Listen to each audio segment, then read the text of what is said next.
कहूँगा जिस व्रत को नारद जी ने श्री लक्ष्मी नारायण भगवान से पूछा था और श्री लक्ष्मीपति ने मुनिश्रेष्ठ नारद जी से कहा था। यह कथा ध्यान से सुनो। एक समय योगीराज नारद जी दूसरों की हित की इच्छा से अनेक लोकों में घूमते हुए मृत्यु लोक में आ पहुँचे। यहाँ अनेक योनियों में जन्मे हुए प्रायः सभी मनुष्यों को अपने कर्मों द्वारा अनेक दुखों से पीड़ित देखकर विचार करने लगे कि किस यत्न के करने से निश्चय ही मानवों के दुखों का नाश हो सकेगा। ऐसा मन में सोचकर भगवान नारद विष्णु लोक को गए।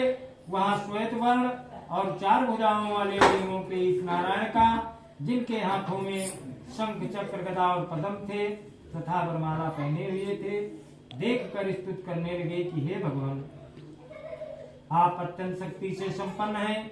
मन तथा वाणी भी आपको नहीं पा सकती। आपका आदि मध्य अंत नहीं है। निर्गुण स्वरूप सृष्टि के कारण भक्तों के दुखों को नष्ट करने वाले हो। आपको मेरा नमस्कार है। नारद जी से इस प्रकार की स्तुति सुनकर विष्णु भगवान बोले, हे मुनिश्रेष्ठ, आपके मन में क्या है? आपका किस काम के लिए आगमन हुआ है? निसंकोच कहो। तब नारद मुनि बोले, मृत्यु लोक में सब मनुष्य जो अनेक योनियों में पैदा हुए हैं, अपने अपने कर्मों के द्वारा अनेक प्रकार के दुखों से दुखी हो रहे हैं। हे नाथ, मुझ पर दया रखते हो तो बताइए कि उन मनुष्यों के सब दुख थोड़े से ही प्रयत्न से कैसे दूर हो सकते हैं। श्री भगवान जी बोले, हे नारद, मनुष्यों की भलाई के लिए तुमने बहुत अच्छी बात पूछी है। जिस काम के करने से सत्यनारायण कथा हो रही जाता है वह मैं कहता हूँ, सुनो। बहुत पुण्य देने वाला स्वर्ग तथा मृत्यु लोक दोनों में दुर्लभ या उत्तम व्रत है। आज मैं प्रेम बस होकर तुमसे कहता हूँ कि श्री सत्यनारायण भगवान का यह व्रत अच्छी तरह विधान पूर्वक संपन्न करके मनुष्य तुरंत ही यहाँ सुख भोग कर मन में परमोक्ष को प्राप्त होता है। श्री भगवान के वचन सुनकर नारद मुनि बोले कि उस व्रत का क्या फल है, क्या विधान है, किसने यह व्रत किया है और किस दिन यह व्रत करना चाहिए?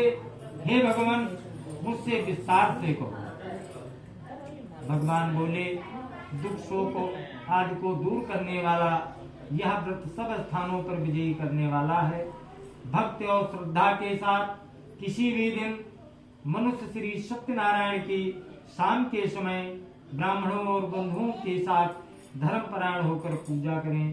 भक्ति भाव से नैवेद्य, केले का फल, घी, दूध, गेहूं का चूर्ण सवाया लेने, गेहूं के अभाव में साठी का चूर्ण, शक्कर अथवा गुड़ ने तथा भक्ति भाव से भगवान को अर्पण करें।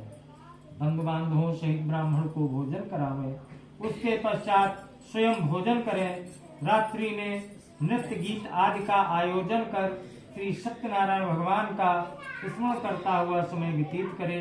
इस तरह व्रत करने पर मनुष्यों की इच्छा निश्चय पूरी होती है। विशेषकर कलिकाल में मृत्यु लोक पर यही मोक्ष का सरल उपाय है। श्री स्कंद पुराणे रेवाखंडे श्री सत्यनारायण कथायाम प्रथमोध्याय। बोले सत्यनारायण भगवान की जय।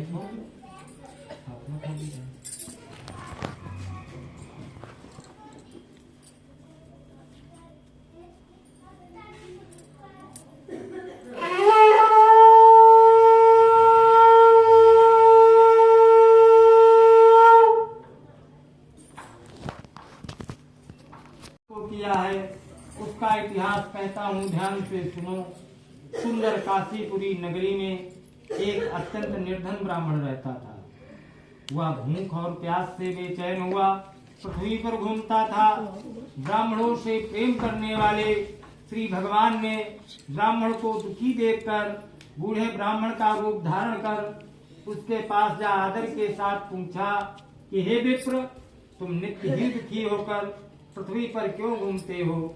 हे श्रेष्ठ ब्राह्मण, यह सब मुझसे कहो, मैं सुनना चाहता हूँ। ब्राह्मण बोला, मैं निर्धन ब्राह्मण हूँ, भिक्षा के लिए पृथ्वी पर फिरता हूँ। हे भगवान, यदि आप इस छुटकारे का उपाय जानते हो तो कृपा कर कहो। वृद्ध ब्राह्मण बोला कि श्री सत्यनारायण भगवान मनवांछित फल देने वाले हैं, इसलिए हे ब्राह्मण, तू उनका पूजन कर, जिसके करने से मनुष्य सब दुखों से मुक्त होता है। ब्राह्मण को व्रत का सारा विधान बतलाकर बूढ़े ब्राह्मण का रूप धारण करने वाले सत्यनारायण भगवान उन पर ध्यान हो गए। जिस व्रत को वृद्ध ब्राह्मण ने बतलाया है मैं उसको अवश्य करूंगा। यह निश्चय करने पर उस ब्राह्मण को रात में नींद नहीं आई। सवेरे उठकर श्री सत्यनारायण भगवान के व्रत का निश्चय कर भिक्षा के लिए चल दिया। उस दिन उसको भिक्षा में बहुत धन मिला, जिससे बंधु बांधवों के साथ उसने श्री सत्यनारायण का व्रत किया। इसके करने से वह विप्र सब दुखों से छूटकर अनेक प्रकार की संपत्तियों से युक्त हुआ। उस समय से वह विप्र हर मास व्रत करने लगा। इस तरह सत्यनारायण भगवान के व्रत को जो करेगा वह सब पापों से छूटकर मोक्ष को प्राप्त होगा। आगे जो पृथ्वी पर सत्यनारायण भगवान का व्रत करेगा वह मनुष्य सब दुखों से छूट जाएगा। इस तरह नारद जी से नारायण का कहा हुआ व्रत मैंने तुमसे कहा। हे विप्रो और क्या कहूँ। ऋषि बोले हे मुनीश्वर संसार में इस विप्र से सुनकर किसने इस व्रत को किया हम सब सुनना चाहते हैं। 2 बत्ती उठाओ 2 बत्ती। हमारे मन में श्रद्धा है। सूत जी बोले हे मुनियों जिसने इस व्रत को किया है तुमको बैठना चाहिए थोड़ी देर। एक समय यह वृद्ध ब्राह्मण धन और ऐश्वर्य के अनुसार बंधु बांधवों के साथ व्रत करने को तैयार हुआ। इसी समय एक लकड़ी बेचने वाला बूढ़ा आदमी आया और बाहर लकड़ियों को रखकर विप्र के मकान में गया। प्यास से दुखी लकड़हारा उनको व्रत करते देखकर उनको तो जबरदस्ती बैठाया है। अरे उनको तो जबरदस्ती बैठाया गया। और उस व्रत के करने से क्या मिलता है। ब्राह्मण ने कहा सब मनोकामनाओं को पूरा करने वाला यह श्री सत्यनारायण भगवान का व्रत है। इनकी ही कृपा से मेरे यहाँ धन आदि की वृद्धि हुई है। विप्र से इस व्रत के बारे में जानकर लकड़हारा बहुत प्रसन्न हुआ। भगवान का चरणामृत ले और भोजन करने के बाद ऐसे काट दो लकड़हारे ने अपने मन में हाँ बस का संकल्प किया कि आज ग्राम में लकड़ी बेचने से जो धन मिलेगा उनसे सत्यनारायण देव का उत्तम व्रत करूंगा। 4 फांकी करके हटाओ। मैं तो 3 करूं। बूढ़ा आदमी नहीं अब ना काटो। हनुमान लोग रहते थे इतना तो ठीक है। हाँ 1 फांकी देना है केवल प्रसाद। वो हटा दो। बूढ़ा लकड़हारा दाम ले और प्रसन्न होकर पकी हुई केले की फली शक्कर घी दूध दही और गेहूं का चूर्ण इत्यादि श्री सत्यनारायण भगवान के व्रत की कुल सामग्रियों को लेकर अपने घर गया। फिर उसने अपने भाइयों को बुलाकर विधि के साथ भगवान जी का पूजन और व्रत किया। इस व्रत के प्रभाव से वह बूढ़ा लकड़हारा धन पुत्र आदि से युक्त हुआ और संसार के तुम काटो तो जितना आएगा उसमें काट लो। पुराणे रेवाखंडे श्री सत्यनारायण व्रत कथायां द्वितीयोऽध्याय। बोले सत्यनारायण भगवान की जय।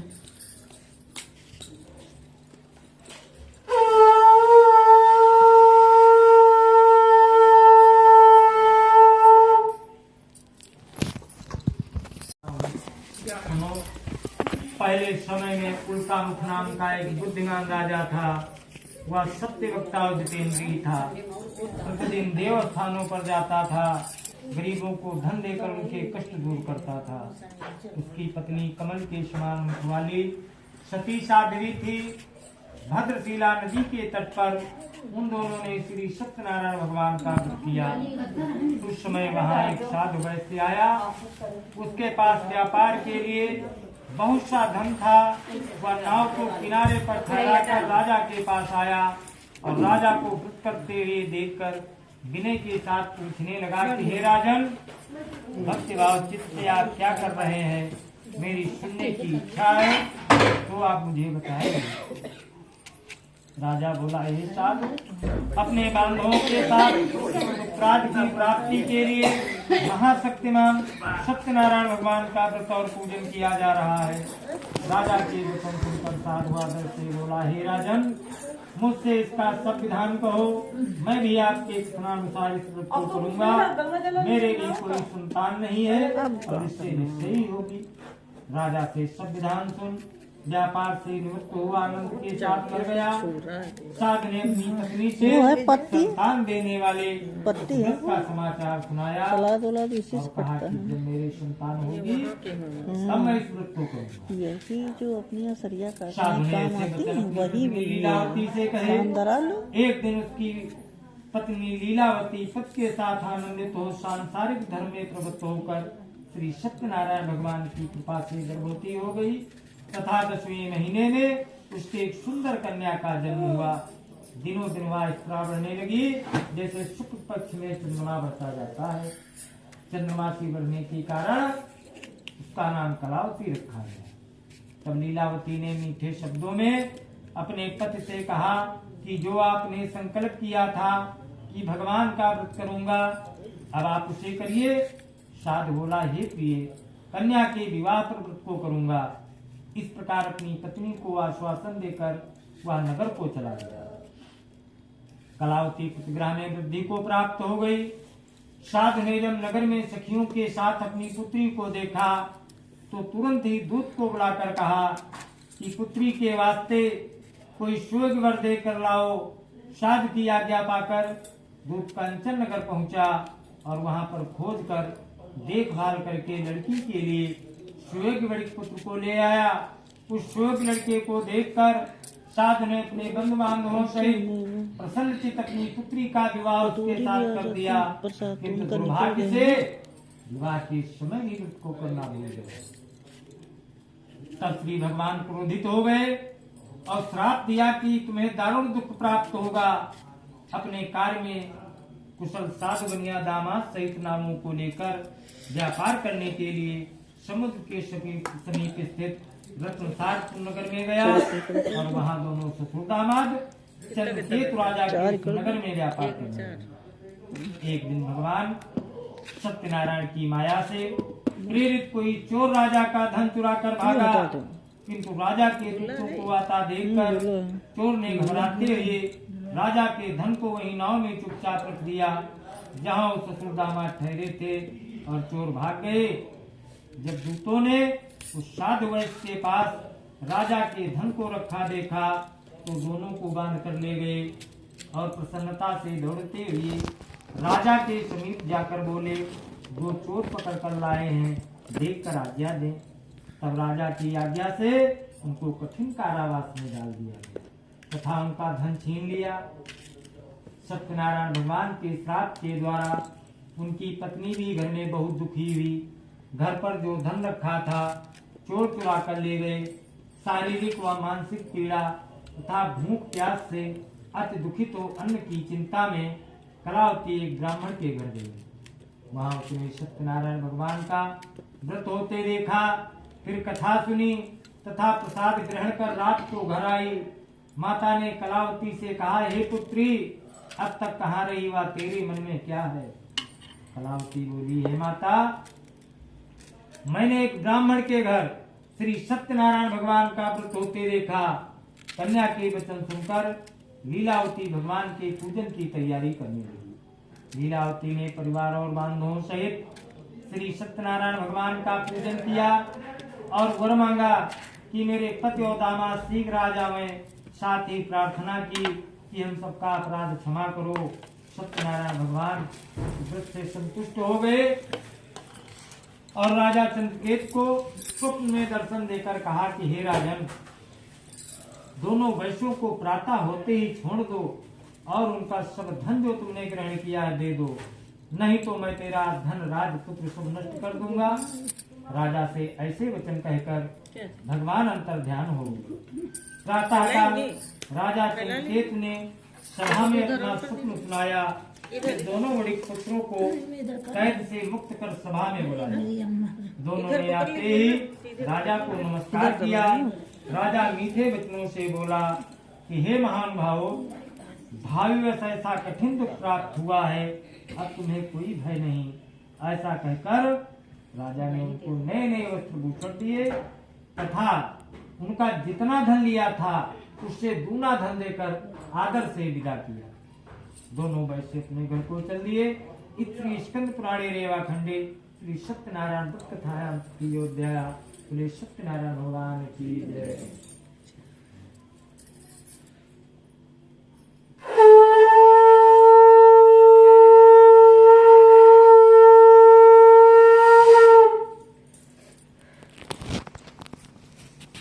की और अपने नगर को चला। उनके थोड़ी दूर निकलने पर दंडी वेशधारी श्री सत्यनारायण भगवान ने उससे पूछा कि हे साधु, तेरी नाव में क्या है? अभिमानी बड़ी खस्ता हुआ बोला, हे दंडी, आप क्यों पूछते हो? क्या धन लेने की इच्छा है? मेरी नाव में तो बेल और पत्ते भरे हैं।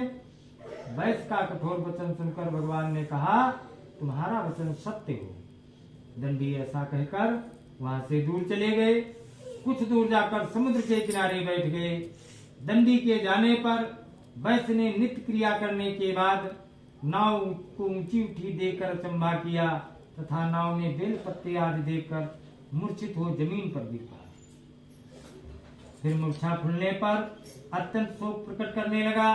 तब उसका दामाद बोला कि आप शोक न करें, यह दंडी का श्राप है, अतः उनकी शरण में चलना चाहिए, तभी हमारी मनोकामना पूरी होगी। दामाद के वचन सुन वह दंडी के पास पहुंचा और अत्यंत भक्ति भाव से नमस्कार करके बोला, मैंने जो आपसे असत्य वचन कहे थे उनको क्षमा करो। ऐसा कहकर महान शोकातुर रोने लगा। भगवान बोले, हे बड़े पुत्र, मेरी आज्ञा से बार बार तुम्हें दुख प्राप्त हुआ है, तू मेरी पूजा से विमुख हुआ है। साधु बोला, हे भगवान, आपकी माया से ब्रह्माद भी आपके रूप को नहीं जानते, तब मैं अज्ञानी कैसे जान सकता हूँ? आप प्रसन्न होइए, मैं सामर्थ्य के अनुसार आपकी पूजा करूंगा। मेरी रक्षा करो और पहले के समान नौका में धन भर दो। उसके व्यक्तित्व वचन सुनकर प्रसन्न हो उसकी इच्छा अनुसार वर देकर अंतर ध्यान हो गए। तब उन्होंने नाव पर आकर देखा कि नाव धन से भरपूर है। फिर वह भगवान सत्यनारायण का पूजन कर साथियों सहित अपने नगर को चला। जब वह अपने नगर के निकट पहुंचा तब दूत को घर भेजा। दूत ने साधु के घर जा उसकी स्त्री को नमस्कार कर कहा कि साधु अपने दामाद सहित इस नगर के समीप आ गए। लीलावती और कलावती उस समय भगवान का पूजन कर रही थी। ऐसे वचन सुनकर साधु की स्त्री ने बड़े हर्ष के साथ सत्यनारायण का पूजन कर पुत्री से कहा, मैं अपने पति के दर्शन करने जाती हूँ, तू कार्य पूर्ण कर शीघ्र आ जाना। परंतु कलावती व्रत एवं प्रसाद छोड़कर पति के पास चली गई। प्रसाद की अवज्ञा के कारण सत्यनारायण रुष्ट हो गए। उसके पति को नाव सहित पानी में डुबो दिया। कलावती अपने पति को न देखकर रोती हुई जमीन पर गिर गई। इस तरह नौका को डूबा हुआ तथा कन्या को रोता देख साधु दुखित हो बोला, हे प्रभु, मुझसे या मेरे परिवार से जो भूल हुई है उसे क्षमा करो। उसके दीन वचन सुनकर सत्यनारायण प्रसन्न हो गए और आकाशवाणी हुई कि हे साधु, तेरी कन्या मेरे प्रसाद को छोड़कर आई है, इसलिए इसका पति दृश्य हुआ है। यदि वह घर जाकर प्रसाद खाकर लौटे तो इसे पति अवश्य मिलेगा। ऐसी आकाशवाणी सुनकर कलावती ने घर पहुंचकर प्रसाद खाया, फिर आकर पति के दर्शन किए। तत्पश्चात साधु ने बंधु बांधवों सहित सत्यनारायण का विधि पूर्वक पूजन किया और इस लोक का सुख भोग कर अंत में स्वर्गलोक को चले गए। श्री स्कंद पुराणे रेवाखंडे श्री सत्यनारायण व्रत कथायां चतुर्थोध्याय। पूरे सत्यनारायण भगवान की जय।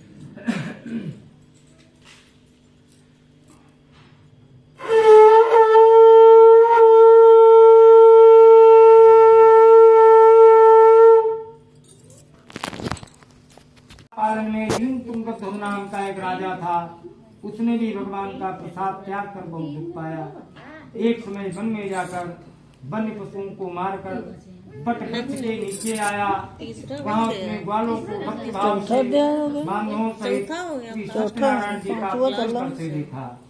राजा देखकर भी अभिमान ना ही नमस्कार किया।